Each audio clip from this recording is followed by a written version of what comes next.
ആഴ്ചപ്പാട്, അതെ കാഴ്ചപ്പാട്. കാഴ്ചപ്പാടിലേക്ക് എല്ലാ മാന്യ പ്രേക്ഷകർക്കും സ്വാഗതം. ഇന്ന് നമ്മൾ വളരെ വ്യത്യസ്തമായ ഒരു വിഷയം ചർച്ച ചെയ്യുകയാണ്.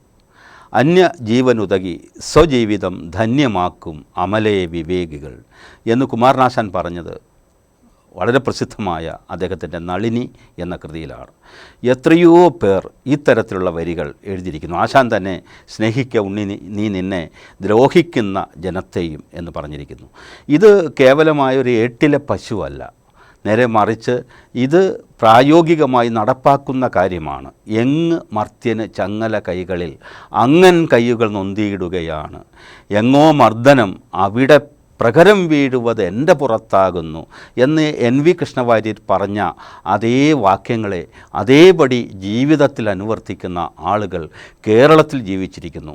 വെള്ളിയാമറ്റത്തെ പശുക്കൾ ചത്തതുമായുള്ള ആ ഇടത്തേക്ക് ആളുകളുടെ സഹായ ഹസ്തങ്ങൾ നീളുന്നതാണ് ഇത്തവണത്തെ ചർച്ച.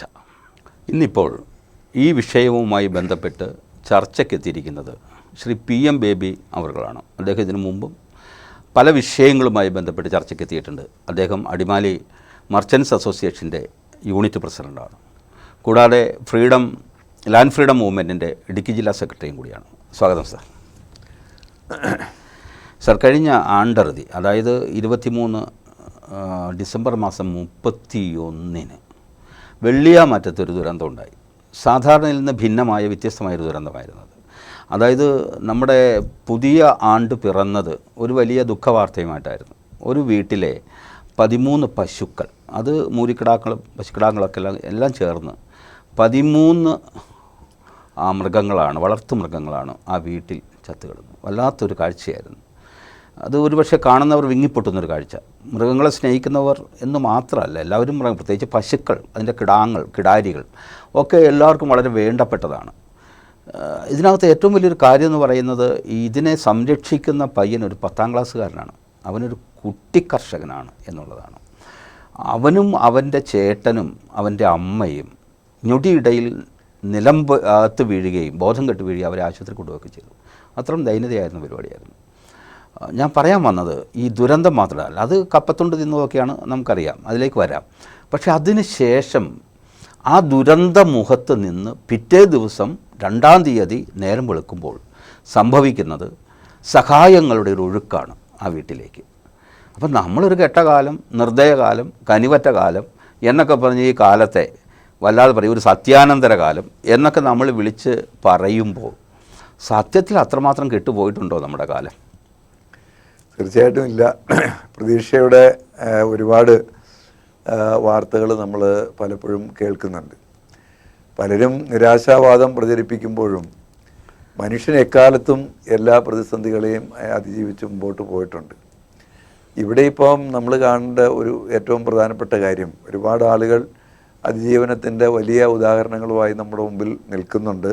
പക്ഷേ ഇവിടെ ആ കുട്ടികൾക്ക് കുട്ടികൾ എന്നുള്ള നിലയിൽ ഇത്ര വലിയ ഭാരിച്ച ഒരു ഉത്തരവാദിത്വം ഏറ്റെടുത്ത 10ാം ക്ലാസ്സിലും 12ാം ക്ലാസ്സിലും പിന്നെ അതിന് താഴെ ഉള്ള ഒരു കുട്ടിയും, പിന്നെ ഭർത്താവില്ലാത്ത, അവരുടെ അച്ഛൻ മരിച്ചുപോയി, ഭർത്താവില്ലാത്ത വിധവയായ അമ്മയും, ആ കുടുംബം അതിജീവനത്തിന് വേണ്ടി ഒരുപാട് അധ്വാനിച്ചിരുന്നു എന്നുള്ളതും, ഇങ്ങനെ വിദ്യാർത്ഥിയായിരിക്കുമ്പോൾ തന്നെ ഒരു കുടുംബത്തിൻ്റെ ഭാരം ഏറ്റുവാങ്ങാൻ തയ്യാറായി എന്നുള്ളതും, അങ്ങനെയുള്ള ആ കുട്ടികളെ സഹായിക്കണം എന്ന് ആർക്കാണെങ്കിലും തോന്നിപ്പോവും. ആ തോന്നലിൽ നിന്ന് ആണ് ഈ കനിവിൻ്റെതായ ഏറ്റവും വലിയ ഉത്തമ ഉദാഹരണങ്ങൾ ഉണ്ടായത്. ബേബി സാറേ, അത് ഒരുപക്ഷെ പണമുള്ളവർ നമ്മുടെ നാട്ടിൽ എത്രയോ ഉണ്ട്, ധാരാളമായിട്ടുണ്ട്. അത് നമ്മൾ ആ സഹായങ്ങൾ, ആ സഹായ ഹസ്തങ്ങൾ 2 പ്രളയകാലത്ത് കണ്ടു. പല മേഖലകളിലേക്ക് സഹായഹസ്തങ്ങൾ നീളുന്നതും കണ്ടു. കോവിഡ് കാലത്തും നമ്മൾ അങ്ങനെയൊക്കെ കണ്ടു. ഇവിടെ ആ നിമിഷം തന്നെ, അതായത് ആ ദിവസം പിറ്റേ ദിവസം, ഒരു ദിവസം ദുഃഖസാന്ദ്രമായിരുന്നു. അതിൻ്റെ പിറ്റേ ദിവസം സൂര്യൻ ഉദിക്കുമ്പോൾ ആ വീട്ടിൽ സന്തോഷം അലതല്ലുകയാണ്. ജയറാമാണ് 5 ലക്ഷം രൂപയായിട്ട് എത്തുന്നത്. പിന്നെ ഗവൺമെൻറ് എത്തുന്നുണ്ട്. ഗവൺമെൻറ് ചിഞ്ചുറാണി എന്ന് പറയുന്ന ബഹുമാനപ്പെട്ട മന്ത്രി എത്തുന്നുണ്ട്. നമ്മുടെ ഇടുക്കിക്കാരൻ മന്ത്രി റോഷി അഗസ്റ്റിൻ എത്തുന്നുണ്ട്. അവരൊക്കെ സഹായമായിട്ട് എത്തുന്നുണ്ട്. പിന്നെ മമ്മൂട്ടി 1 ലക്ഷം രൂപ കൊടുക്കുന്നുണ്ട്. പൃഥ്വിരാജ് 2 ലക്ഷം രൂപ കൊടുക്കുന്നുണ്ട്. ഇങ്ങനെ അതുകൂടാതെ വേറെ ഒട്ടേറെ കാലിത്തീറ്റകൾ, അങ്ങനെ അതുകൂടാതെ ഇങ്ങനെ സഹായം പ്രവഹിക്കുകയാണ് ഇപ്പോഴും നമുക്കറിയാത്ത മേഖലയിൽ നിന്ന്. തീർച്ചയായിട്ടും ഇതെല്ലാം വലിയ പ്രതീക്ഷ നൽകുന്ന കാര്യങ്ങൾ തന്നെയാണ്. ഒരുപാട് ആളുകൾ മറ്റുള്ളവരെ ഇതുപോലെ അപകടത്തിൽപ്പെടുമ്പോൾ അല്ലെങ്കിൽ ഒരു അതിജീവിക്കാൻ ബുദ്ധിമുട്ടുണ്ട് എന്നുള്ള തോന്നൽ വരികയും അവരതിന് വളരെയധികം അർഹതപ്പെട്ട ആളുകൾ വളരെ അർഹതപ്പെട്ടവരാണ് എന്ന് ബോധ്യം വരികയും ചെയ്യുമ്പോൾ വളരെയധികം ആളുകൾ ഇതുപോലെ സഹായിക്കാൻ മനസ്സുള്ളവരായിട്ട് നമ്മുടെ ഇടയിലുണ്ട്. പക്ഷേ സാമ്പത്തിക സൗകര്യങ്ങൾ അനുവദിക്കുന്ന ആളുകൾക്ക് മാത്രമേ സഹായിക്കാൻ കഴിയൂ.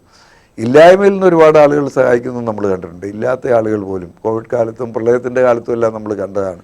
അതിനാണ് ക്രിസ്തു വിധവയുടെ ചില്ലിക്കാശ് എന്ന് പറഞ്ഞത്. അതെ, അതാണ് തീർച്ചയായിട്ടും അത്തരം സഹായങ്ങൾക്ക് നമുക്ക് വലിയ വില മതിക്കേണ്ടി വരും. കാരണം ഇല്ലായ്മയിൽ നിന്ന് കൊടുക്കുക എന്ന് പറയുന്നത്. ഏതായാലും ഇതുപോലുള്ള ഉദാഹരണങ്ങൾ മനുഷ്യനെ ജീവിക്കാൻ പ്രേരിപ്പിക്കുന്നുണ്ട്, ഈ സമൂഹത്തെ മുമ്പോട്ട് പോകാൻ പ്രേരിപ്പിക്കുന്നുണ്ട് എന്നുള്ള കാര്യത്തിൽ യാതൊരു സംശയമില്ല. ആ കുട്ടികളെ തീർച്ചയായും നമ്മൾ അഭിനന്ദിച്ചേ പറ്റുള്ളൂ. ഇതുപോലുള്ള വളരെയധികം ആളുകൾ ഫ്രസ്ട്രേറ്റഡായി പഠിക്കാൻ മാർഗമുണ്ടായിട്ടും പഠിക്കാതിരിക്കുകയും ഒരുപാട് ജോലി സാധ്യത ഉണ്ടായിട്ടും അത്തരം കാര്യങ്ങൾക്കൊന്നും പോകാൻ ശ്രമിക്കാതിരിക്കുന്ന ഒരു കാലഘട്ടത്തിലാണ് സ്വന്തം പഠനം നിർവഹിക്കുന്നതോടൊപ്പം അവരുടെ കുടുംബം താങ്ങി നിർത്താൻ വേണ്ടിയിട്ട് ഇത്രയും വലിയ പശുക്കളെ നോക്കുക എന്ന് പറയുന്നത് ചെറിയ കാര്യമല്ല. 24 മണിക്കൂറും ശ്രദ്ധ കൊടുക്കേണ്ട ഒരു വിഷയമാണ്. തീർച്ചയായിട്ടും അത് നമുക്ക് ചർച്ച ചെയ്യണം സാറേ, തീർച്ചയായിട്ടും ചർച്ച ചെയ്യണം. അപ്പോൾ ഇതിനകത്ത് ഈ മാത്യു ബെന്നി എന്ന് പറഞ്ഞ പയ്യൻ സത്യത്തിൽ അതുപോലെ അവൻ്റെ വിധവയായ അമ്മ, അച്ഛൻ മരിച്ചിട്ട് 5 വർഷം കഴിഞ്ഞിരിക്കുന്നു. വിധവയായ അമ്മ ഷൈനി എന്നാണ് അവരുടെ പേര്. അവൻ്റെ ജ്യേഷ്ഠൻ്റെ പേര് ജോർജ്. അവനൊരു പെങ്ങളുണ്ട്, ഒരു അനിയത്തി, അവളുടെ പേര് റോസ് മേരി എന്നാണ്. ഇവർ ഈ 4 പേരടങ്ങുന്ന ഒരു കുടുംബമാണ്. അതിൻ്റെ നെടുന്തൂണായി പ്രവർത്തിക്കുന്ന ഈ 10ാം ക്ലാസ്സുകാരൻ ചെക്കനാണ്. സത്യത്തിൽ ഈ 10ാം ക്ലാസ്സുകാരനും ഒരു കുട്ടി കർഷകന്, ഇവന് 22 കർഷക അവാർഡ് കിട്ടിയിട്ടുണ്ട്, ഇതിനു മുമ്പ് അവാർഡ് കിട്ടിയിട്ടുണ്ട്. അപ്പോൾ ഇവൻ ഏറ്റെടുക്കുന്ന വലിയ ഉത്തരവാദിത്വത്തെക്കുറിച്ച് നമുക്ക് ചർച്ച ചെയ്യാം. ഞാൻ പറയുന്നത് സത്യത്തിൽ ഇവനൊരു കുട്ടി കർഷകനും 10ാം ക്ലാസ്സുകാരനൊക്കെ ആയതുകൊണ്ടായിരിക്കുമോ വളരെ പെട്ടെന്ന് ഈ സഹായം ഇങ്ങനെ പ്രവഹിച്ചത്? തീർച്ചയായിട്ടും അങ്ങനെ തന്നെയായിരിക്കും. ഒരു മുതിർന്ന ഒരാളാണ് ഇതുപോലെ ഒരു കർഷകന് ഇതുപോലെ സംഭവിക്കുന്നു പറഞ്ഞാൽ അത്രയധികം സഹായങ്ങൾ എത്തില്ല എന്നുള്ളത് യാഥാർത്ഥ്യമാണ്. നമുക്കറിയാം, നമ്മുടെ അതിർത്തി പ്രദേശങ്ങളിലെല്ലാം ഈ വനമേഖലയോട് ചേർന്നുള്ള പ്രദേശങ്ങളിൽ എത്രയോ വർഷം ആയിട്ട് കൃഷി ചെയ്ത് ഒരു പരുവമായി വിളവെടുക്കുന്ന സമയത്താണ് കാട്ടുമൃഗങ്ങൾ വന്ന് എല്ലാം നശിപ്പിച്ച് കളയുന്നത്. പലപ്പോഴും നമുക്ക് കണ്ടാൽ ആളുകളുടെ ചങ്കുപൊട്ടി പോകുന്ന പിടിക്കാറുണ്ട്. അതുപോലെ തന്നെ ഇതെല്ലാം നഷ്ടപ്പെടുന്ന സാഹചര്യം അവർക്കെല്ലാം വരാറുണ്ട്. പക്ഷേ ഇതുപോലുള്ള സഹായങ്ങൾ കിട്ടുന്നില്ല എന്നുള്ള യാഥാർത്ഥ്യമാണ്. അപ്പോൾ അവർ അർഹിക്കുന്നുണ്ട്, പക്ഷേ കിട്ടുന്നില്ല. പക്ഷേ ഇത് ഒരു കുട്ടി എന്നുള്ള നിലയിൽ അവൻ ഇത്രയും പരിശ്രമശാലിയായിട്ട് നിൽക്കുന്നു. ആ കുടുംബത്തെ താങ്ങി നിർത്താൻ വേണ്ടി അവരെ എല്ലാവരെയും ഏകോപിപ്പിച്ച് ഒരു 4 അംഗ കുടുംബത്തിൻ്റെ നാഥനായി ഒരു 10ാം ക്ലാസ്സുകാരൻ വരുന്നു എന്ന് പറയുമ്പോൾ തീർച്ചയായും അത് എല്ലാവരുടെയും മനസ്സിൽ ഒരു വലിയ ആഴത്തിൽ അഭിമാനിക്കാവുന്ന കാര്യം. ജയറാം വരുമ്പോൾ തന്നെ കാര്യം പറഞ്ഞത്, അദ്ദേഹം വളരെ പോപ്പുലറായൊരു നടനാണല്ലോ. അദ്ദേഹം വന്നപ്പോൾ പറഞ്ഞത് അദ്ദേഹത്തിന് 22 പശുക്കളുണ്ടായിരുന്നു അത്രേ. അദ്ദേഹത്തിൻ്റെ ആനസ്നേഹം പ്രസിദ്ധമാണ്, നമ്മളൊക്കെ അറിഞ്ഞിട്ടുണ്ട്. അദ്ദേഹത്തിൻ്റെ തായമ്പക പ്രസിദ്ധമാണ്. അത്തരം രംഗങ്ങളിലൊക്കെ അദ്ദേഹത്തിന് സവിശേഷമായ ചില കഴിവുകളുണ്ട് ഈ നടൻ എന്നതിനപ്പുറത്ത്. ഇപ്പോൾ അദ്ദേഹം 22 പശുക്കൾ ഒരിക്കൽ അയാളുടെ തൊഴുത്തിൽ ചത്തുപോയത്രേ, അദ്ദേഹത്തിൻ്റെ തൊഴുത്തിൽ. അപ്പോൾ അതിൻ്റെ ആ ദുരന്തത്തിൻ്റെ ആഴം എന്തെന്ന് കൃത്യമായി മനസ്സിലാക്കിയ ഒരാളെന്ന നിലയിലാണ് അദ്ദേഹം പാഞ്ഞെത്തി ഈ പുതിയ സിനിമയുടെ ട്രെയിലറിന് വെച്ചിരുന്ന അതിൻ്റെ പ്രചരണ ആവശ്യങ്ങൾക്കൊക്കെ ആയിട്ട് വെച്ചിരുന്ന 5 ലക്ഷം രൂപ അത് പിന്നീടായാലും നടത്താം, ഇനി അതിന് പ്രചരണം ഇല്ലെങ്കിലും സിനിമ ഓടിക്കോളും എന്ന മട്ടിൽ അദ്ദേഹം കൊണ്ടുവന്ന് കൊടുക്കുകയാണ്. അതിനൊരു വലിയ മനസ്സ് വേണ്ടേ? അല്ല, അതിന് മനസ്സ് വേണം. തീർച്ചയായും അദ്ദേഹം ചെയ്ത ഇത്രയും വലിയൊരു പുണ്യപ്രവൃത്തിയായിട്ട് നമുക്ക് കാണാൻ കഴിയുള്ളൂ. മാത്രമല്ല, അദ്ദേഹത്തിൻ്റെ സിനിമയ്ക്കും അദ്ദേഹത്തിന് ആ പരസ്യം കൊടുക്കുന്നതിനേക്കാൾ വലിയ പരസ്യം കിട്ടുകയും ചെയ്തിട്ടുണ്ട്. കാര്യം, ഒരു സൽപ്രവൃത്തി നമ്മൾ സമൂഹത്തിൽ ആളുകൾ അത് അർഹിക്കുന്ന ഒരാൾക്ക് കൊടുക്കുമ്പോഴേക്കും അത് ജനങ്ങൾ വളരെയധികം സ്വാഗതം ചെയ്യും, മനസ്സുകൊണ്ട് അത് ഏറ്റുവാങ്ങും. അതുകൊണ്ട് പരസ്യത്തിന് വേണ്ടി മാറ്റിവെച്ച തുക കൊടുത്തു എന്നുള്ളത് അദ്ദേഹത്തിന് ഒരു നഷ്ടമായി മാറാൻ സാധ്യതയില്ല. അത് നഷ്ടത്തിൻ്റെ ഒരു കേസ് പോലെ. ഇനിയിപ്പോൾ അങ്ങനെ ഒരു സൽപ്രവൃത്തി ചെയ്തതിലൂടെ അദ്ദേഹത്തിൻ്റെ ഖ്യാതി എത്ര കണ്ട് വർദ്ധിച്ചാലും അതൊരു തെറ്റല്ലല്ലോ. തെറ്റല്ല. തീർച്ചയായിട്ടും അത് അദ്ദേഹത്തെ പോലെ ഒരുപാട് ആളുകൾ ആരും ഒന്നും മറ്റുള്ളവരറിയാതെ ഇടത് കൈ കൊണ്ട് കൊടുക്കുന്ന വലത് കൈ അറിയാതെ ചെയ്യുന്നു എന്ന് പറഞ്ഞ പോലെ ഒരുപാട് ആളുകൾ ചെയ്യുന്നുണ്ട്. സാർ, ഇപ്പോൾ ഈ പശുക്കൾ ചാവാനുള്ള പ്രധാന കാരണം കപ്പയുടെ തൊണ്ട് തിന്നാൻ കൊടുത്തു. അവിടെ അടുത്ത് കപ്പവാട്ട് കേന്ദ്രമുണ്ട്. ഈ കപ്പവാട്ട് കേന്ദ്രത്തിൽ ധാരാളമായി കപ്പയുടെ തൊണ്ട് വരുമെന്ന് ബേസാറിനറിയാം. കാരണം കപ്പ ഒരു കാലഘട്ടത്തിൽ ഈ ഇടുക്കി ജില്ലയുടെ മാത്രമല്ല മറ്റു ജില്ലകളിലും, ഇടുക്കിയിലെ പ്രത്യേകിച്ച് കുടിയേറ്റ മേഖലയിൽ, ഇപ്പോൾ മലബാറിൻ്റെ ഭാഗങ്ങളിലൊക്കെ അങ്ങനെയായിരുന്നു. വാട്ടുകപ്പ എല്ലാ ആളുകളും കൂടി വട്ടത്തിലിരുന്ന് അത് അരിഞ്ഞ് അല്ലെങ്കിൽ തൊണ്ട് പൊളിച്ച് അത് അരിഞ്ഞ് പുഴുങ്ങി ഒക്കെ പാറപ്പുറത്തിട്ട് ഉണങ്ങിയെടുക്കുന്ന ഒരു വലിയ ഒരു പ്രക്രിയയാണത്. അതൊരു കൂട്ടായ്മയുടെ ഫലവും കൂടിയാണ്. നമുക്കതൊക്കെ അറിയാം. ഇന്നിപ്പോൾ കാണാനില്ല, കാര്യമായിട്ട് കാണാനില്ല. പിന്നെ മഴ വരുമ്പോൾ കപ്പ വാരലും പിന്നെ കൊണ്ടുപോയിടലും ഒക്കെ ഒരു വലിയ ഒരു ദൗത്യമായി മാറുന്നുണ്ട്. ഈ സമയത്ത് ഈ കന്നുകാലികൾക്ക് കാര്യമായി തീറ്റയൊന്നും കൊടുക്കാനില്ലാത്തതുകൊണ്ടായിരിക്കുമല്ലോ ഈ കപ്പത്തൊണ്ട് കൊണ്ടുപോയി കൊടുക്കുന്നത്. ഇതിനു മുമ്പും കപ്പത്തൊണ്ട് കൊടുത്തിട്ടുണ്ട്. അപ്പോഴൊന്നും ഇതിന് കാര്യമായി ഒന്നും സംഭവിച്ചിട്ടില്ല. ഇതെന്തായിരിക്കും സംഭവിച്ചത്? അത് അതിൻ്റെ ശാസ്ത്രീയമായ വശം നമുക്ക് അത്രയ്ക്ക് അറിയില്ല. എങ്കിൽ പോലും ഈ കപ്പ എന്ന് പറയുന്ന സാധനത്തിനകത്ത് സയനൈഡ് അടങ്ങിയിട്ടുണ്ടെന്നുള്ളതാണ് മനസ്സിലാക്കാൻ കഴിയുന്നത്. അങ്ങ് പറഞ്ഞത് ശരിയാണ്, സയനൈഡ് ഉണ്ടെന്നാണ് പത്രവും പറയുന്നത്. സയനൈഡ് അടങ്ങിയിട്ടുള്ളപ്പോൾ അത് ന്യൂട്രലൈസ് ചെയ്യണമെന്നുണ്ടെങ്കിൽ അതിന് പ്രോട്ടീൻ അതിൻ്റെ കൂടെ ഉണ്ടെങ്കിൽ അത് ന്യൂട്രലൈസ് ആകുമെന്ന് പറയുന്നുണ്ട്. പക്ഷേ ഈ കപ്പത്തൊണ്ടിൽ ചിലപ്പം ചില ഘട്ടങ്ങളിൽ ചില ഏരിയയിലുണ്ടാകുന്ന അല്ലെങ്കിൽ ചില കാലാവസ്ഥയിൽ ഉണ്ടാകുന്ന ചില ഇനത്തിലോ കപ്പയ്ക്ക് അകത്ത് ഈ സയനൈഡിൻ്റെ അംശം ചിലപ്പോൾ കൂടുതലുണ്ടായി കാണാം. മാത്രമല്ല ഇത് ന്യൂട്രലൈസ് ചെയ്യാൻ വേണ്ടി പ്രോട്ടീൻ എന്ന് പറയുന്ന സസ്യാഹാരം മാത്രം കഴിക്കുന്ന കന്നുകാലികൾക്ക് അതേതായാലും പറ്റുകയില്ല. അപ്പോൾ അതുകൊണ്ടായിരിക്കണം ഇതിങ്ങനെ സംഭവിച്ചു പോയത്. മുമ്പും ഇത് കൊടുത്തിട്ടുണ്ടാവും, അന്നൊന്നും ഇത് സംഭവിച്ചിട്ടും ഉണ്ടാവില്ല. ഈ കപ്പ കഴിക്കുമ്പോൾ കപ്പ തിളപ്പിച്ച് വെള്ളം ഊറ്റിക്കളയുന്ന ഒരു പ്രക്രിയ ഉണ്ടല്ലോ ഇതിൻ്റെ വേവിക്കുന്ന സമയത്ത്. എല്ലാ അമ്മമാരും അല്ലെങ്കിൽ വീട്ടിലെ അമ്മമാരും തന്നെ മാത്രമല്ല പുരുഷന്മാരായാലും വേവിക്കുന്ന ആരായാലും ഇന്നത്തെ കാലത്ത് അങ്ങനെയൊന്നും പറഞ്ഞുകൂടാ. അപ്പോൾ ഒരു ലിംഗ സമത്വത്തിൻ്റെ കാലമാണല്ലോ. അപ്പോൾ ആരാണെങ്കിലും കപ്പ തിളപ്പിക്കുമ്പോൾ ആ തിളപ്പിച്ച വെള്ളം ഊറ്റിക്കളയുന്നത് ഈ സയനൈഡ് പോകാൻ വേണ്ടിയിട്ടാണ് എന്ന് പൊതുവേ പറയുന്നുണ്ട് കപ്പയിലുള്ള. എന്നിട്ടും കപ്പ കഴിച്ച് വരുമ്പോൾ പൊതുവേ ഉറക്കം വരുന്നൊരു സ്വഭാവമൊക്കെ ഉണ്ട്. കപ്പ കഴിച്ചിട്ട് വണ്ടി ഓടിക്കരുത് എന്നൊക്കെ പറയാറുണ്ട്. ഏതായാലും ഈ കപ്പ ആയുടെ തൊണ്ടിൽ സയനൈഡ് അംശം കൂടിയിട്ടുണ്ട് എന്ന് തന്നെ നമുക്ക് മനസ്സിലാക്കാൻ അല്ലേ? അല്ലെങ്കിൽ ഒരു പശു പോലും അതിജീവിച്ചില്ല. കിടാങ്ങൾ പോകുന്നത് പോട്ടെ, കരുത്താർന്ന പശുക്കളോ മൂരികളോ അതിജീവിച്ചില്ല. അതാണ് അതിനകത്തൊരു കാര്യം. ഞാൻ മറ്റൊരു കാര്യം അങ്ങോട്ട് ചോദിക്കട്ടെ. ഇപ്പോൾ ഈ ഗവൺമെൻറ് 5 പശുക്കളെ കൊടുക്കുന്നു, യൂസഫിൽ കൊടുക്കുന്നു, പിന്നെ നമ്മൾക്കറിയാൻ കേൾക്കില്ലാത്ത ഒത്തിരി പേര് പശുക്കൾ കൊടുക്കുന്നുണ്ട്, കാലിത്തീറ്റ കൊടുക്കുന്നുണ്ട്. ഈ കാലിത്തീറ്റ കൊടുക്കുന്നത് നമുക്ക് മനസ്സിലാവും. ഇപ്പോൾ പശുക്കൾ വന്ന് മിനിഞ്ഞാന്ന് തന്നെ 27 പശുക്കളായി. ഇനി പശുക്കളുടെ എണ്ണം കൂടി അതൊരു 50ലേക്കൊക്കെ എത്തും. അങ്ങനെ എത്തിയാൽ ഈ മാത്യു ബെന്നി സത്യത്തിൽ വലിയൊരു പ്രതിസന്ധി അഭിമുഖീകരിക്കില്ലേ? എവിടെ നിന്നാണ് തീറ്റ? ഇപ്പം തന്നെ പുല്ലില്ലാത്തതുകൊണ്ട് അവനൊരു ഫാമില്ല, സ്വന്തമായി പുൽകൃഷിയില്ല. അവനിനി പുല്ല് വെച്ച് പിടിപ്പിക്കണം, ഇതിന് തീറ്റി കൊടുക്കണം, അവന് തൊഴുത്ത് വേണം. ഇതൊക്കെ ഒരു വലിയ അതുപോലെ കറവയ്ക്ക് വേണ്ടിയിട്ട് അതിന് പ്രത്യേക ആളെ വയ്ക്കണം, അല്ലെങ്കിൽ കറവ മെഷീൻ വേണം. ഇതിൻ്റെ വിപണന കേന്ദ്രം കണ്ടുപിടിച്ചത്. ഇപ്പം വിപണന കേന്ദ്രത്തിന് വലിയ വിഷമം വരില്ല, കാരണം നമ്മളെ സംബന്ധിച്ച് പാല് കുറവുള്ളൊരു കാലമാണ് കേരളത്തിൽ. എങ്ങനെയായിരിക്കും അവൻ അതിനെ തരണം ചെയ്യുക? അല്ല, ഈ ആന കൊടുത്താലും ആശ കൊടുക്കരുതെന്ന് പണ്ടൊരു പഴമൊഴിയുണ്ട്. പക്ഷേ ഇന്ന് ആളുകളെ ഒരാളെ നശിപ്പിക്കണമെന്നുണ്ടെങ്കിൽ ഒരു ആനയെ കൊടുത്താൽ മതി. കാരണം എന്താ വെച്ചാൽ പണ്ട് ആനയെ കൊണ്ട് ഒരുപാട് ജോലികൾ ചെയ്യിച്ചും അതുപോലെ ഉള്ള വരുമാനം ഉണ്ടാകുമായിരുന്നു. ഇന്ന് അതില്ലാത്തതുകൊണ്ട് ആനയ്ക്ക് വേണ്ടി വരുന്ന ചിലവെന്ന് പറയുന്നത് ചെറുതല്ല. എന്ന് പറഞ്ഞ പോലെ തന്നെ ഈ പശുക്കളെ ഒരു പരിധിക്ക് അപ്പുറത്തേക്ക്, അതും പ്രത്യേകിച്ചും കുട്ടികളായിട്ടുള്ള ഇവരുടെ കയ്യിലേക്ക് ഒരുപാട് പശുക്കളെ കിട്ടിയതുകൊണ്ട് അവർക്കൊന്നും ചെയ്യാൻ കഴിയാതെ വരും ചാൻസ് ഉണ്ട്. പിന്നെ മാത്രമല്ല, ഇപ്പം ശാസ്ത്രീയമായ കൃഷി രീതികൾ അല്ലെങ്കിൽ പശുക്കളെയും കന്നുകാലികളെല്ലാം സംരക്ഷിക്കാൻ വേണ്ടിയിട്ടുള്ള സംവിധാനങ്ങളും ഒക്കെ പ്രചാരത്തിൽ യഥാർത്ഥത്തിലില്ല. അവരവരുടെ സാധ്യതയ്ക്കനുസരിച്ച് ഓരോന്നും ചെയ്യുന്നതാണ്. ഇപ്പോൾ അതിന് വേണ്ടിയിട്ടുള്ള തീറ്റ സംഭരിക്കണമെങ്കിൽ ആ പ്രദേശത്തുള്ള ഇവർക്ക് കൂടുതൽ സ്ഥലമൊന്നുമുള്ള ആളുകളല്ല ഇനി പുല്ല് വച്ചു പിടിപ്പിച്ച് ഇതുപോലെ വളർത്തിയെടുത്ത് കൊടുക്കാൻ കഴിയുന്ന സാഹചര്യം, അതിനുള്ള വലിയ ഏരിയ ഒരു കൃഷിഭൂമി ഉള്ള ആളുകളുമല്ല. അപ്പോൾ ആ നിലയ്ക്ക് അത് സാധിക്കില്ല. അയൽവക്കത്തോ അതുപോലെ മറ്റു പ്രദേശങ്ങളിലോ പോയി കിട്ടുന്ന പുല്ലും വാങ്ങിച്ചു കൊണ്ടുവന്ന് ഇതുമൊക്കെ ചെയ്യേണ്ടി വരും. പുല്ലിൻ്റെ പോലെ തന്നെ പ്രധാനപ്പെട്ടതാണ് അതിൻ്റെ മറ്റു രീതിയിലുള്ള രോഗവുമായി ബന്ധപ്പെട്ട ആരോഗ്യ സംരക്ഷണം. ഈ ഹൈബ്രിഡ് ഇനമായതുകൊണ്ട് വളരെ പെട്ടെന്ന് രോഗം വരാൻ സാധ്യതയുണ്ട്. അപ്പോൾ എപ്പോഴും ഒരു മൃഗഡോക്ടറുടെ സാന്നിധ്യം, 10-30 കന്നുകാലികളുള്ളപ്പോൾ ഒരു ഡോക്ടറുടെ സാന്നിധ്യം തന്നെ അവിടെ എപ്പോഴും വേണ്ടി വരും. ഇത് എനിക്ക് പശു വളർത്തില്ലേലും നമ്മുടെ അയൽവക്കത്തുള്ള പശു വളർത്തുന്ന ആളുകളുണ്ട്. അവർ ആ കുടുംബത്തിലെ മുഴുവൻ അംഗങ്ങളും ഇതിൻ്റെ പിന്നാലെ തന്നെയാണ്, രാവിലെ മുതൽ വൈകുന്നേരം വരെ. ഞാൻ കാണുന്നത് അതിരാവിലെ ഇവർ ഈ പശുവിനെ കറന്ന് പാലുമായിട്ട് പോകുന്നു. അതിനുള്ള തീറ്റ സംഭരിക്കാൻ വേണ്ടി ഉടനെ വീട്ടുകാരിയും അതുപോലെ തന്നെ എല്ലാവരും കൂടി പല വഴിക്ക് ഇറങ്ങുകയാണ്. ഇനി എവിടെയെങ്കിലും ഈ കന്നുകാലിയെ ഒന്ന് പുറത്തിറക്കി ഒന്ന് നടത്തിക്കുകയൊക്കെ വേണം. എല്ലാ സ്ഥലത്തും ഒന്ന് നടത്തിച്ച് അതിനൊരു വ്യായാമം കിട്ടാവുന്ന രീതിയിൽ കാലോട്ടം എന്ന പഴയ കാലത്തെ എല്ലാം വേണം. അതെല്ലാം കഴിഞ്ഞ് തിരിച്ചു കൊണ്ടുവരണം.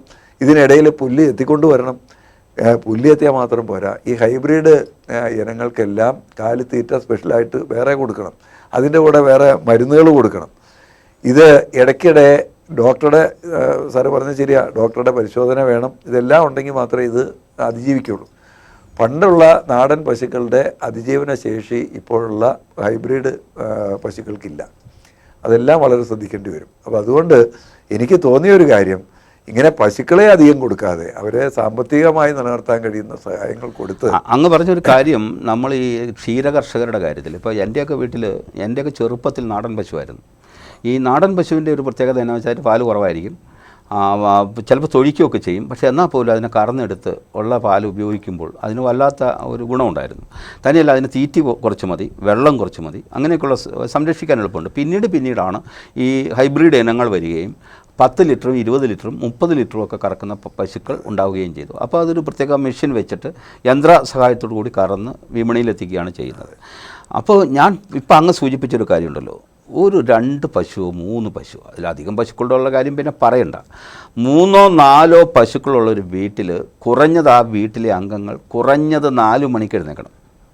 4 മണിക്ക് എഴുന്നേക്കണം. 4 മണിക്ക് എഴുന്നേറ്റിട്ട് അവർ തൊഴുത്തിൽ ചെല്ലുമ്പോൾ ആ ചാണകം വടിച്ച് അവർ ആ കുഴിയിലിടണം. എല്ലാം അത് കഴുകേണ്ടതാണെങ്കിൽ കഴുകണം. നോക്കുമ്പോൾ ഒരു പക്ഷേ ചാണകത്തിൽ കിടന്നിട്ട് ഈ പശുവിൻ്റെ അകിട് ഉൾപ്പെടെ ചാണകമായിരിക്കും, അതിൻ്റെ വാല് ഒക്കെ. അപ്പോൾ അതൊക്കെ കഴുകേണ്ടി വരും. അതൊക്കെ ലൈറ്റിട്ട് കഴുകി അത് കറന്ന് എടുത്തിട്ട് ഒരു നേരം വെളുക്കുമ്പോഴും പരപരാന്ന് വെളുക്കുമ്പോഴേക്കും ഈ പാലുമായി സൊസൈറ്റിയിലേക്ക് പോവുകയാണ്. സാർ, അവിടെ ചെല്ലുമ്പോൾ കിട്ടുന്നത് 40 രൂപ 42 രൂപയൊക്കെയാണ്. അവരത് ഇപ്പം നമുക്കൊരു പാല് 1 ലിറ്റർ പാല് കിട്ടണമെങ്കിൽ 60 രൂപ കൊടുക്കണം. ഇത് കർഷകന് 10 ലിറ്റർ പാല് കൊടുത്താൽ അവന് കിട്ടുന്നത് 500 രൂപയാണ്. തിരിച്ചു വന്നിട്ട് അങ്ങ് പറഞ്ഞാൽ ഈ കാര്യങ്ങളൊക്കെ ചെയ്യണം. പുലിയെത്താൻ ഒരാൾ പുലിയെത്താൻ പോയാൽ പോരാ, ഒരാൾ വെള്ളം തിളപ്പിച്ചാൽ പോരാ. വൈകിട്ട് ഏതാണ്ട് ഒരു 8-9 മണി വരെ ഇതിൻ്റെ വർക്ക് നടക്കും. ആരാണ് ഈ ഭാരം കാണുന്നത്? ആരാണ് ഈ കർഷകരെ സഹായിക്കേണ്ടത്? അത് പശുക്കളെ വളർത്തുന്നവരുടെ കാര്യം പറഞ്ഞാൽ ഇത് ഒരു ലാഭം ഉണ്ടായിട്ട് ചെയ്യുന്ന പണിയല്ല എന്നുള്ള യാഥാർത്ഥ്യം. അതായത് ജീവിക്കാൻ വേറെ മാർഗമില്ലാത്തത് കൊണ്ട് അവർ ചെയ്യുന്ന ഒരു പണിയാണ്. അതായത് ഇത് ഒരു ദിവസം പോലും ഇവർക്ക് ഒരു ലീവ് എടുക്കാൻ പറ്റില്ല. കൂലിപ്പണിക്ക് പോകണ്ടല്ലോ എന്ന് വിചാരിച്ചിട്ട് ചെയ്യുന്ന പണിയാണ്. മാത്രമല്ലെന്നേ, ഇവർക്ക് ഒരു ബന്ധുവിൻ്റെ കല്യാണം വിളിച്ചാൽ അവിടെ പോകാൻ പറ്റില്ല. എല്ലാവരും കൂടി പോകാൻ പറ്റില്ല. ഈ പശുവിനെ സംരക്ഷിക്കേണ്ട ഉത്തരവാദിത്വം ഒരു ദിവസം ഇതിനെ പട്ടിണി ഇടാൻ പറ്റുമോ? ഒരു ദിവസം കറവ താമസിച്ചു പോയാൽ പശുവിന് അസുഖം വരും. അത്രയ്ക്ക് പ്രശ്നമാണ്. അപ്പോൾ ആ നിലയ്ക്ക് എപ്പോഴും ഇതിൻ്റെ ചുറ്റും കറങ്ങുന്ന ഒരു ഉപഗ്രഹം പോലെ ഈ കന്നുകാലികളുടെ പുറകെ ഇങ്ങനെ കറങ്ങിക്കൊണ്ടിരിക്കുന്ന ഒരു മനുഷ്യജന്മങ്ങളാണ് ഈ പശു വളർത്തുകാരെന്ന് പറയുന്നത്. അവരെ പ്രത്യേകിച്ചും നമ്മൾ കാണേണ്ട ഒരു കാര്യം, ഇത്രയേറെ കാര്യം അവർ കഷ്ടിപുഷ്ടി ജീവിച്ചു പോകാൻ മാർഗം ഉണ്ടാവുമെങ്കിലും അവരേറ്റവും സമൂഹത്തിൽ സ്വാതന്ത്ര്യമില്ലാത്ത, അതുപോലെ ജീവിതത്തിൻ്റെ പല സുഖങ്ങളും മറ്റുള്ളവർ അനുഭവിക്കുന്ന സുഖങ്ങളൊന്നും അനുഭവിക്കാൻ കഴിവില്ലാത്ത, അല്ലെങ്കിൽ അതിനുള്ള അവസരങ്ങളില്ലാത്ത ഒരു വിഭാഗം ആളുകളാണ്. സാർ, നമുക്ക് ഒത്തിരി സൊസൈറ്റികളുണ്ട്. പല സൊസൈറ്റികളും ഇങ്ങനെ പൂട്ടി പോയിക്കൊണ്ടിരിക്കുക. സാറിന് അറിയാലോ, അടിമാലിലുണ്ടായിരുന്നൊക്കെ കഷ്ടിച്ച് വെക്കുന്നു, വള്ളിവാസലുണ്ടായിരുന്നു, അല്ലെങ്കിൽ അവിടെ എവിടെയൊക്കെയാണ് ഇതുള്ളൂ. അതിങ്ങനെ പൂട്ടിപ്പോയിക്കൊണ്ടിരിക്കുക. ക്ഷീരകർഷകരുടെ എണ്ണവും വളരെ കുറഞ്ഞുകൊണ്ടിരിക്കുക. സത്യത്തിൽ ഈ 10 ലിറ്റർ പാലളന്നാൽ ഒരു ക്ഷീരകർഷകന് കിട്ടുന്നത് 420 രൂപയോ 400 രൂപയൊക്കെയാണ്. അതും അതിൻ്റെ അളവ് നോക്കിയിട്ടാണ്, അതിൻ്റെ സാന്ദ്രതയൊക്കെ നോക്കിയിട്ടാണ്. അപ്പോൾ അങ്ങനെ നോക്കിയാണ് കിട്ടുന്നത്. അപ്പോൾ അത് അവന് മുതലാവില്ല. അപ്പോൾ സത്യത്തിൽ പാല് വാങ്ങുന്ന ഉപഭോക്താവിനെ സംബന്ധിച്ചിടത്തോളം പാലിൻ്റെ വില കൂടി എന്നുള്ള വലിയ ആക്ഷേപം ഉണ്ടാവും. അപ്പോൾ ഇതിനെന്താണ് ഒരു പരിഹാരം? ഇതിന് പരിഹാരം എന്ന് പറയുന്ന ഈ സർക്കാർ സബ്സിഡി കൊടുക്കണ്ടേ ഈ കർഷകന്? ഒന്നുകിൽ കാലിത്തീറ്റയോ അല്ലെങ്കിൽ ഇതിൻ്റെ കാര്യത്തിലോ? യഥാർത്ഥത്തിൽ അതൊക്കെ കർഷകന് ഇതുപോലുള്ള സൗകര്യങ്ങൾ ചെയ്തു കൊടുക്കാൻ ഗവൺമെൻറ്റിന് കഴിയേണ്ടതാണ്. ഇതുപോലെ കഷ്ടപ്പെട്ട് പണിയെടുക്കുക, ഒരു സമൂഹത്തിൻ്റെ പാൽ എന്ന് പറയുന്ന ആവശ്യം നിർവഹിക്കാൻ വേണ്ടി നിസ്വാർത്ഥമായി എന്ന് പറഞ്ഞാൽ അത് ഒട്ടും മുതലാകുന്നില്ല എന്നറിഞ്ഞിട്ടും അത് ചെയ്തുകൊണ്ടിരിക്കുന്ന ആളുകളെ സഹായിക്കാൻ എന്തെങ്കിലുമൊക്കെ പദ്ധതികൾ വേണ്ടതാണ്. യഥാർത്ഥത്തിൽ മറ്റ് പല ജോലികളും ചെയ്യുന്ന ആളുകൾ, നമ്മൾ പലപ്പോഴും പറയാറുണ്ട്, enjoy what you do what you enjoy. നമുക്ക് ആസ്വദിച്ച് ചെയ്യാൻ പറ്റുന്ന കാര്യങ്ങൾ ചെയ്യണം എന്നുള്ളതാണ് എല്ലാവരും നമ്മളെ പറഞ്ഞ് പഠിപ്പിക്കുന്നത്. അല്ലെങ്കിൽ ചെയ്യുന്ന കാര്യം നമ്മൾ ആസ്വദിക്കാൻ കഴിയണം. പലപ്പോഴും ഈ ക്ഷീരമേഖലയിൽ പ്രവർത്തിക്കുന്ന പശു വളർത്തുന്ന ആളുകൾ ചെയ്യുന്ന കാര്യം ആസ്വദിക്കാൻ ശ്രമിക്കുന്നു എന്ന് മാത്രമേ ഉള്ളൂ. അല്ലാതെ അത് ആസ്വദിച്ച് ചെയ്യാൻ ഒരിക്കലും അവർക്ക് അവസരമില്ല. അങ്ങനെ മൃഗത്തെ സ്നേഹിക്കുന്ന ഒരു ക്ഷീര കർഷകൻ്റെ ദൈന്യതയാണ് നമ്മൾ കഴിഞ്ഞ 31-ന് കണ്ടത്. 1-ാം തീയതി നേരം വെളുക്കുമ്പോൾ കണ്ടതും അല്ലാത്ത ഒരു പുതുവത്സര അവർക്കൊരു ദുരന്ത സമ്മാനമായിരുന്നു അതെന്ന് പറയുന്നത്. സത്യത്തിൽ ഈ ഇത്രമാത്രം മൃഗങ്ങളെ സ്നേഹിക്കുകയും മൃഗങ്ങളെ പരിപാലിക്കുകയൊക്കെ ചെയ്താൽ നമ്മുടെ ഹൈ റേഞ്ച് സാറിന് ഓർമ്മയുണ്ടാവും.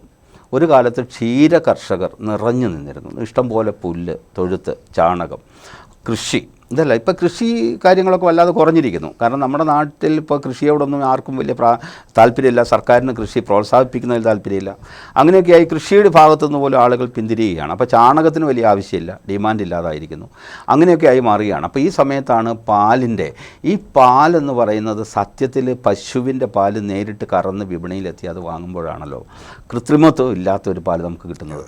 പാക്കറ്റ് പാലിനെയൊക്കെ നമ്മൾ ആക്ഷേപിച്ച് നമ്മളൊരു മീഡിയയിൽ പറഞ്ഞു എന്നുള്ള ആക്ഷേപമല്ല, നേരെ മറിച്ച് അതിനത് പ്രിസർവ് ചെയ്ത് വരുന്ന സാധനം എന്ന നിലയിൽ സത്യത്തിൽ ഒരു നാടൻ പാലിൻ്റെ അല്ലെങ്കിൽ യഥാർത്ഥ പാലിൻ്റെ ഗുണം ചെയ്യുകയല്ലോ. അല്ല, അത് എല്ലാവരും ആഗ്രഹിക്കുന്നത് പാല് കറന്ന ഉടനെ അത് ഫ്രഷായി തന്നെ വേറെ പാക്കറ്റിലൊന്നും പോവാതെ തങ്ങളുടെ വീട്ടിലെത്തണം എന്നാണ് എല്ലാവരും ആഗ്രഹിക്കുന്നത്. അങ്ങനെ ഇപ്പോൾ ഈ ക്ഷീര കർഷകരായിട്ടുള്ള ആളുകൾ നല്ലൊരു ശതമാനം മുഴുവൻ പാലും ഈ പറഞ്ഞ സൊസൈറ്റിയിലോ അതുപോലെ കൊണ്ടുപോയി കൊടുക്കുന്നില്ല. പലരും ചെയ്യുന്നത് എന്താണെന്ന് വെച്ചാൽ അവരവരുടെ അയൽവക്കത്തുമൊക്കെ ഉള്ള ഈ മറ്റുള്ളവരുടെ ആവശ്യം കൂടി നിർവഹിച്ചതിന് ശേഷമാണ് ഈ ആളുകൾ സൊസൈറ്റിയിലേക്ക് പോകുന്നത്. യഥാർത്ഥത്തിൽ സംഭവിക്കുന്ന ഒരു കാര്യം, ഇവർക്ക് മുതലാവുന്നില്ല ഈ പണി എന്നുള്ള കാര്യം വളരെ വസ്തുതയാണ്. ഇത് ഈ മുതലാവുന്നില്ലെങ്കിലും ഇത് ചെയ്യാൻ തയ്യാറാകുന്ന, എല്ലാവർക്കും ചെയ്യാൻ പറ്റുന്ന പണിയല്ലെന്നുള്ള വേറൊരു വശം ഇതിനകത്തുണ്ട്. ഒന്ന്, മൃഗങ്ങളെ സ്നേഹിക്കാനുള്ളൊരു മനസ്സുള്ളവരായിരിക്കണം. മൃഗങ്ങളെ ആ നിലയെ പരിലാളിച്ചാൽ മാത്രമേ ഇത് യഥാർത്ഥത്തിൽ ഇതിനെ അതിജീവിച്ചു പോകാൻ പറ്റുള്ളൂ. അങ്ങനെ മനസ്സുള്ള ആളുകളെ കണ്ടെത്തി കഴിഞ്ഞാൽ അവരാണല്ലോ ഇത് വളർത്തുന്നത്. അവരെ ശരിക്കും ഗവൺമെൻറ് പരിഗണിക്കുകയും അവർക്ക് വേണ്ട സൗകര്യങ്ങൾ ചെയ്തു കൊടുക്കുകയും, ഇപ്പോൾ ഞാൻ പറയുന്നത് ഈ തൊഴിലുറപ്പ് പോലെയുള്ള പദ്ധതികളുണ്ട്. ഗവൺമെൻറ് ഒരുപാട് പൈസ, കോടാനുകോടി രൂപ തൊഴിലുറപ്പിന് വേണ്ടി ചെലവഴിക്കുന്നുണ്ട്. യഥാർത്ഥത്തിൽ ചെയ്യേണ്ട ഒരു കാര്യം, കർഷകരായിട്ടുള്ള ആളുകളെ സഹായിക്കാൻ വേണ്ടി ഈ അധ്വാന ശേഷിയെ പ്രയോജനപ്പെടുത്താൻ ഒരു പരിധിവരെ കഴിഞ്ഞാൽ ആ രംഗത്ത് ഇവർക്കൊരു സഹായമാവുകയും ചെയ്യും. നമ്മുടെ രാജ്യത്തെ കാർഷിക രംഗത്ത് പാൽ ഉൽപ്പന്നങ്ങൾ ഉൾപ്പെടെയുള്ള എല്ലാത്തിൻ്റെ ഉൽപ്പാദനം വളരെയധികം 10 മടങ്ങ് വർദ്ധിക്കുകയും ചെയ്യും. ഇപ്പോൾ അങ്ങ് പറഞ്ഞല്ലോ, ഈ ഒരു 10, 50 അല്ലെങ്കിൽ 100, 150 വീടുകൾക്കിടയിൽ ഒരാൾ പശുവിനെ വളർത്തുന്നുണ്ടെങ്കിൽ ചുരുങ്ങിയത് ഒരു 10 വീട്ടിലേക്കെങ്കിലും അവർ ആ പാല് കൊടുക്കുന്നുണ്ട്. പാല് വാങ്ങാൻ വീട്ടുകാർക്കും ഇഷ്ടമാണ്. അതിൻ്റെ കാരണം എന്ന് വെച്ചാൽ ശുദ്ധമായ പാല് കിട്ടും, നേരിട്ടുള്ള കൃത്രിമമില്ലാത്ത പാല് കിട്ടും എന്നുള്ളതാണ്. പിന്നെ വിൽക്കുന്ന ആളുകളെ സംബന്ധിച്ചിടത്തോളം സൊസൈറ്റി കിട്ടുന്നതിനേക്കാൾ ഒരു 10 രൂപ കൂട്ടിയും കിട്ടും, ലിറ്ററിൽ കിട്ടും. അപ്പോൾ അത് അവർക്ക് വലിയൊരു നേട്ടമാണ്. അതുകൊണ്ട് അവരത് ചെയ്യുന്നുണ്ട്. ആ കാര്യത്തിലൊന്നൊരു സംശയമില്ല. ഇത് വേറൊരു കാര്യമുണ്ട്. ഈ ചാണകത്തിൽ നിന്നൊരു അലർജി രോഗമുണ്ട്. ഈ അലർജി രോഗം ഇല്ലാത്തവർക്ക് ഇത് ചെയ്യാൻ പറ്റൂ, ഈ പണി ചെയ്യാൻ പറ്റൂ. ഇപ്പോൾ ഈ ഷുഗറൊക്കെ ഇപ്പോൾ വല്ലാതെ ജീവിതശൈലി രോഗത്തിൻ്റെ ഭാഗമായി ഷുഗറൊക്കെ വല്ലാതെ പടർന്നു പിടിച്ചിട്ടുള്ള നാട്ടിൽ ഈ ചാണകത്തിൽ ചവിട്ടൽ എത്ര എളുപ്പമല്ല. അതൊക്കെ ഇവർ നേരിടുന്ന വലിയ പ്രതിസന്ധിയാണെന്നാണ് ഞാൻ പറഞ്ഞത്, സൂചിപ്പിച്ചത്. ഇല്ല, അതുമാത്രമല്ല സാറേ, ഇതിപ്പം യഥാർത്ഥത്തിൽ കർഷകർ മൊത്തത്തിൽ പ്രതിസന്ധിയിലാണ്. അതായത് നമ്മുടേതുപോലുള്ള ഒരു ജില്ലയിൽ ഞാൻ നോക്കിയിട്ട് കർഷകരും വ്യാപാരികളും വ്യവസായികളും എന്നൊക്കെ പറയുന്നത് ഏതാണ്ട് ഒരുപോലെയാണ്. കർഷകർ തന്നെയാണ് വ്യാപാരികൾ തന്നെയാണ് കർഷകർ, വ്യവസായികളും അവർ തന്നെയാണ്. ചെറുകിട വ്യവസായങ്ങൾ ചെയ്യുന്നവർ വീടുകളിൽ വീട്ടമ്മമാർ ഇരുന്നിട്ട് ചെയ്യുന്ന പരിപാടിയാണ് ചെയ്യുന്നത്. ഈ നിലയിലെ കാര്യങ്ങളുടെ പോക്ക്. യഥാർത്ഥ ഗവൺമെൻറ് ശ്രദ്ധിക്കേണ്ട ഒരു കാര്യം, ഇവർക്ക് വേണ്ട സാമ്പത്തിക സഹായം ചെയ്യണം എന്ന് ഞാൻ പറയുന്നില്ല. സാമ്പത്തിക സഹായം ചെയ്യാൻ ഗവൺമെൻറ് ഖജനാവിൽ അധികം പൈസ ഇല്ലെന്ന് കൂട്ടിക്കും. പക്ഷേ അത്യാവശ്യം വേണ്ട സൗകര്യങ്ങളൊക്കെ ചെയ്തു കൊടുക്കാൻ കഴിയും. ഇതൊന്നും ഇല്ലാതെ തന്നെ. സാറേ, നെല്ലിന് കൊടുക്കുന്നുണ്ട്, നെല്ലിന് സബ്സിഡി കൊടുക്കുന്നുണ്ടല്ലോ, മറ്റേ കൊടുക്കുന്നുണ്ട്, കൃഷികൾക്കും കൊടുക്കുന്നുണ്ടല്ലോ. എന്തുകൊണ്ട് ക്ഷീരകർഷകനെ പരിഗണിച്ചുകൂടാ? നെല്ലുകൾക്ക് കൊടുക്കുന്നുണ്ടെന്ന് പറഞ്ഞത് സാറ്, കൈ കിട്ടുന്നില്ല. അവർക്ക് സമയത്ത് ഇത് കിട്ടണ്ടേ? ഇത് അധ്വാനിച്ചതിന് ശേഷം അവർ നെല്ല് കൊണ്ടുപോയി അളന്ന് ഗോഡൌണിൽ കൊടുത്തു കഴിഞ്ഞാൽ മില്ലുകാർ പൈസ കൊടുത്താൽ പോലും ഗവൺമെൻറ് ഇവർക്ക് കൊടുക്കുന്നില്ലെന്ന് വർഷങ്ങൾ കഴിഞ്ഞു. എന്നിട്ടോ അതുമാത്രമല്ല, ലോൺ എടുക്കാൻ വേണ്ടി ഗവൺമെൻറ് ലോൺ ഇവർക്ക് തന്നെ കൊടുക്കുകയാണ്. ഗവൺമെൻറ് അനുവദിച്ചിട്ട് ഇവർ ലോൺ എടുക്കുകയാണ്. അതൊക്കെ ഒരുപാട് പ്രതിസന്ധി ഉണ്ടാക്കുന്ന കാര്യം. അങ്ങനെ ഒത്തിരി കാര്യങ്ങൾ പറയാൻ ബന്ധപ്പെട്ട അതല്ല നമ്മുടെ വിഷയം. നമ്മുടെ മലയോര മേഖലകളിൽ ഇതുപോലെ അതിജീവനത്തിന് വേണ്ടി ഒരുപാട് കഷ്ടപ്പെടുന്ന ആളുകളെ കാണാൻ ഈ ഡിപ്പാർട്ട്മെൻറ്റിലെല്ലാം ഒരുപാട് ഉദ്യോഗസ്ഥന്മാർ, ഏതായത് കാർഷിക മേഖലയിൽ തന്നെ പ്രവർത്തിക്കുന്ന എത്രയോ ഓഫീസുകൾ, എത്രയോ ഉദ്യോഗസ്ഥന്മാർ, ലൈഫ് സ്റ്റോക്ക് അസിസ്റ്റൻറ്റുമാർ, ഇതുപോലെ വെറ്റിനറി ഡോക്ടർമാർ, ഇങ്ങനെ എല്ലാം ഒരുപാട് സംവിധാനങ്ങളുണ്ട്.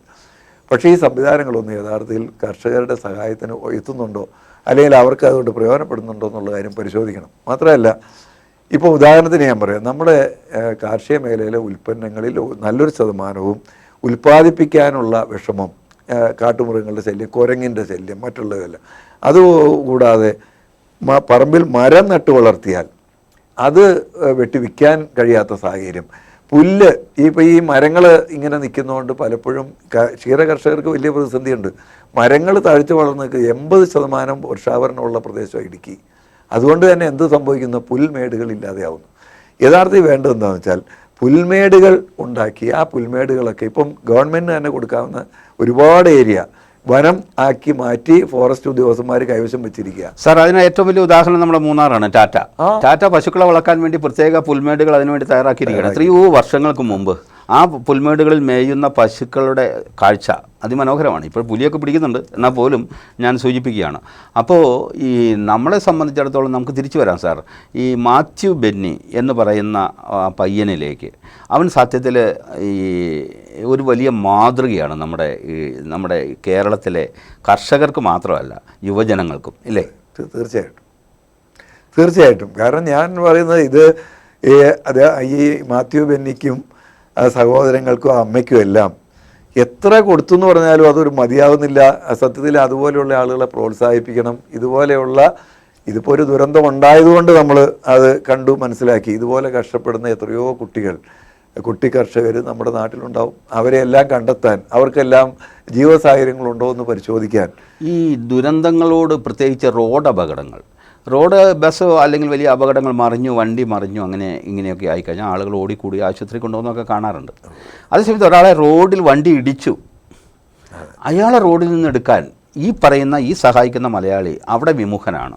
അതെന്തുകൊണ്ടായിരിക്കും? അല്ല, അതാണ് ഈ റിസ്ക് ഏറ്റെടുക്കാൻ പല ആളുകളും തയ്യാറില്ലെന്നുള്ള പ്രശ്നം. അതായത് ഞാൻ ഒരാളെ ആക്സിഡൻറ്റിൽ നിന്ന് രക്ഷിക്കാൻ വേണ്ടിയിട്ട് അതിനകത്ത് നിന്ന് അയാളെ എടുത്തുകൊണ്ട് പോയാൽ പലവിധ നിയമക്കുരുക്കുകളിൽ ഇല്ലെന്നുള്ള സാഹചര്യമൊക്കെ ഉണ്ടെങ്കിലും അങ്ങനെ മെനക്കെടാനോ അല്ലെങ്കിൽ അതുപോലുള്ള ചെറിയ റിസ്ക് പോലും ഏറ്റെടുക്കാൻ പലരും തയ്യാറില്ലെന്നുള്ള പ്രശ്നമുണ്ട്. പക്ഷേ ഇതുപോലുള്ള നന്മ മനസ്സുകൾ ഒരുപാട് അതിനിടയിൽ സമൂഹത്തിലുണ്ട്. ഞാനെപ്പോഴും കാണാറുള്ള ഒരു കാര്യം, ഇതുപോലെ ഏതാനും നന്മ മനസ്സുകൾ കൊണ്ടാണ് ഈ സമൂഹം മുമ്പോട്ട് പോകുന്നത്. എല്ലാവരും ആയില്ലേലും കുറേയധികം ആളുകൾ നന്മയുള്ളവർ നമ്മുടെ സമൂഹത്തിൽ ഉള്ളതുകൊണ്ടാണ്.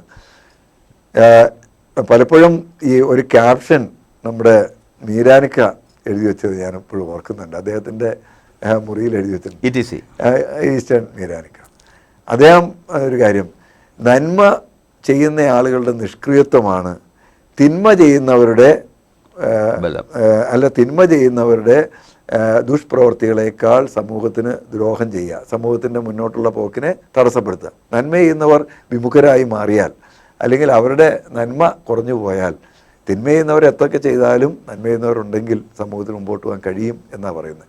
അപ്പോൾ ആ നിലയിൽ നോക്കുമ്പോൾ ഇപ്പോൾ ഏതായാലും മാത്യു ബെന്നി വലിയൊരു ആശ്വാസമായി ആ കുട്ടികൾക്ക് ഇതുപോലെ സഹായം കിട്ടിയത്. ആ കൊടുത്ത ആളുകളെ പ്രത്യേക അഭിനന്ദിക്കേണ്ടതായിട്ടുണ്ട്. ഇത്ര കഷ്ടപ്പെട്ട് ഇതുപോലെ ഒരു രംഗത്ത് നിലനിൽക്കുന്ന കുട്ടികളെ നമ്മൾ എത്ര അഭിനന്ദിച്ചാലും അവരെ മാതൃകയാക്കണം. അവരെ ഈ ലോകത്ത് മോട്ടിവേഷൻ ടോക്കുകൾ നടക്കുന്നുണ്ട്, പക്ഷേ ആ 1000 ടോക്കുകളേക്കാൾ വലിയ സന്ദേശമാണ് ആ കുട്ടികൾ ഇന്ന് സമൂഹത്തിന് നൽകിയത്. 2024 പിറന്നത് സത്യം പറഞ്ഞാൽ വലിയൊരു സന്തോഷ വാർത്തയാണ്. ആദ്യം ദുരന്തമായിരുന്നു, പിന്നീട് സന്തോഷ വാർത്തയോടെയായിരുന്നു. കാരണം ഈ ജനങ്ങളിൽ നിന്ന് ഇത്തരത്തിലുള്ള സഹായം ഇങ്ങനെ പ്രവഹിക്കുന്നത് പുഴ പോലെ പ്രവഹിക്കുകയായിരുന്നു. അത് അവരുടെ സന്തോഷത്തിന് കാരണമായി, ആഹ്ലാദ ആരവങ്ങൾക്ക് കാരണമായി. പക്ഷേ ഇനിയൊരു ദുഃഖത്തിലേക്ക് വന്നത് പോകാതിരിക്കട്ടെ. ഞാൻ പറഞ്ഞു വരുന്നത് നമ്മുടെ സമയത്തിൻ്റെ കുറവുകൊണ്ടാണ് സാർ. ഈ ഒരു നന്മ സത്യത്തിൽ നമ്മളൊക്കെ പറഞ്ഞുകൊണ്ടിരുന്ന, പലപ്പോഴും പലരും പറയുന്ന, ഞാൻ ആദ്യം സൂചിപ്പിച്ച സത്യാനന്തരകാലമെന്നോ നിർദ്ദയകാലമെന്നോ കെട്ടകാലമെന്നോ അല്ലെങ്കിൽ കലികാലം, ഈ യുഗം കലിയുഗം, ഇവിടെയെല്ലാം പൊയ്മുഖം എന്ന് കവി പറഞ്ഞിട്ടുണ്ട്. അപ്പോൾ അങ്ങനെയുള്ള പൊയ്മുഖങ്ങളില്ലാത്ത ഈ കലികാലത്ത് സത്യത്തിൽ നന്മയുടെ ഉറവ വറ്റിയിട്ടില്ല എന്ന് തന്നെ നമ്മൾ വിചാരിക്കണം, ഇല്ലേ? തീർച്ചയായിട്ടും നമ്മൾ ഇതുപോലെയുള്ള ആളുകളെ എല്ലാവരെയും മാതൃകയാക്കിക്കൊണ്ടുള്ള പ്രവർത്തനങ്ങളിലേക്ക് ഇത് ഈ സന്ദേശം മനുഷ്യന് നൽകുകയാണ്. യഥാർത്ഥത്തിൽ ആരും പറയുന്ന സന്ദേശങ്ങളെക്കാൾ പ്രവൃത്തിയിൽ കൂടി കാണിക്കുന്ന ചില സന്ദേശങ്ങളാണ് ഇതെല്ലാം നമ്മുടെ സമൂഹത്തിൽ ഒരുപാട് ഗുണം ചെയ്യും. മനുഷ്യ മനസ്സുകളിൽ അങ്ങനെ ഈ പുതുവത്സര ദിനത്തിലുണ്ടായ ഈ സംഭവം ഒരു നല്ല സന്ദേശമായി മാറട്ടെ, അത് പ്രാവർത്തികമാകട്ടെ സമൂഹത്തിൽ എന്ന് ആശംസിക്കാനേ നമുക്ക് കഴിയും. തീർച്ചയായിട്ടും ഇങ്ങനെ ഒരു സമയത്ത് ഇവിടെ എത്തുകയും ഈ മനുഷ്യ സ്നേഹപരമായ ഒരു പ്രവർത്തനങ്ങളെ സംബന്ധിച്ച് വളരെ ആധികാരികമായി സംസാരിക്കുകയും ചെയ്ത അങ്ങയോട് മീഡിയ ആൻറ്റിനുള്ള നന്ദി അറിയിക്കുന്നു. നമസ്കാരം. നന്മകൾ ഇനിയും വറ്റിയിട്ടില്ല. നമ്മുടെ നാട്ടിൽ നമ്മൾ ഉദ്ദേശിക്കുന്ന തരത്തിലുള്ള പ്രചരണങ്ങൾ പുതിയ തലമുറ യന്ത്ര സമാനമായി മാറിയിരിക്കുന്നു. സർവ വൈകാരികതയും അവരിൽ നിന്ന് തുടച്ചു മാറ്റപ്പെട്ടിരിക്കുന്നു എന്നൊക്കെ പറയുന്നതിൽ ഒരർത്ഥവുമില്ല. 2 പ്രളയങ്ങൾ, അതിനുശേഷമുള്ള ഭീഷണമായ കോവിഡ്, പിന്നെ ഇപ്പോൾ നാം കണ്ട പുതുവർഷ പുലരിയിൽ കണ്ട ദുരന്തവും അതിന് പിന്നാലെ എത്തിയ സഹായങ്ങളുടെ ആഹ്ലാദ ആരവങ്ങളും നമ്മളെ പഠിപ്പിക്കുന്നത് ഇതൊക്കെയാണ്. നന്ദി, നമസ്കാരം.